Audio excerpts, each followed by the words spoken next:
Mercedes C63 AMG Estate și Audi RS4 Avant au de ce să se teamă, deoarece BMW tocmai a dezvăluit primul M3 Touring din istoria mărcii. Break-ul de performanță bavarez, derivat din sedanul M3 Competition, folosește un motor twin turbo de 3 litri și tracțiune integrală M-xDrive. Modelul va fi prezentat în premiera mondială în cadrul Goodwood Festival, ce are loc în perioada 23-26 iunie. Divizia BMW M aniversează 50 de ani de existență și pentru a marca acest moment așa cum se cuvine, nemții adaugă cea de-a patra versiune de caroserie în gama sa de modele de performanță.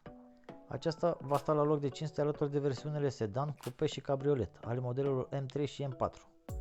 Primul Black de înaltă performanță din istoria mărcii din München dispune de un motor twin turbo de 3 litri în 6 cilindri. Acesta dezvoltă 510 cai putere și 650 de Nm de cuplu. Resursele gestionate exclusiv prin intermediul unei transmisii automate M-Steptronic cu 8 trepte și a unui sistem standard de tracțiune integrală M-xDrive. Această configurație îi permite noului M3 Touring să accelereze de la 0 la 100 de km/h în 3,6 secunde, iar sprintul de la 0 la 200 de km/h se realizează în 12,9 secunde.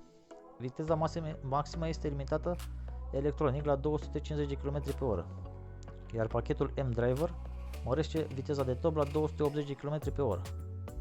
BMW M3 Touring a primit o suspensie sport reglabilă și un diferențial activ M. Acestora li se adaugă un set de jante din aleaj forjat de 19 inch, opțional fiind disponibile și cele de 20 de inch. Mașina folosește anvelope de înaltă performanță și un sistem de frânare performant, care poate fi echipat și cu discuri ceramice. Datorită tuturor acestor îmbunătățiri, BMW M3 Touring a reușit să parcurgă circuitul de la Nürburgring în 7 minute și 35 de secunde. Acest timp reprezintă un nou record pentru automobilele Break. Lista de comenzi va fi deschisă în noiembrie 2022. Din punct de vedere estetic, nu avem parte de mari surprize. Noul M3 Touring afișează același look ca M3 și M4. Astfel, mașina se distinge printr-o grilă de mari dimensiuni, prize de aer generoase, aripi evazate și praguri laterale proeminente. De asemenea, există o serie de elemente aerodinamice din fibre de carbon și un sistem de evacuare sportiv cu 4 țepi de eșapament, care sunt găzduite de un difuzor supradimensionat. De asemenea, indiferent de culoarea exterioară, plafonul lui M3 Touring va fi finisat standard în negru lucios.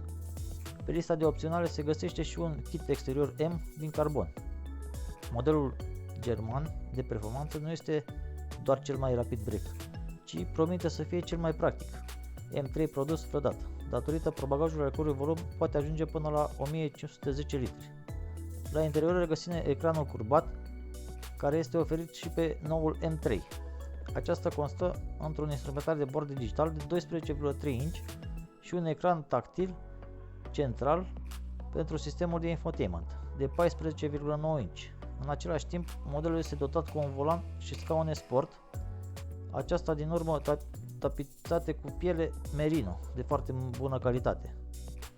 Noul BMW M3 Touring va fi oferit doar pe câteva piețe din Europa și din Australia. Modelul va intra în producție în luna noiembrie, iar primele comenzi vor putea fi plasate în Germania în luna septembrie. Acesta a fost clipul de astăzi. Nu uitați să vă abonați, să dați un like și un subscribe la acest canal pentru a vă putea face cât mai multe review-uri la mașini, cât mai multe informații din domeniul auto, pentru a putea face o comunitate cât mai frumoasă pe acest canal. Până data viitoare, toate cele bune!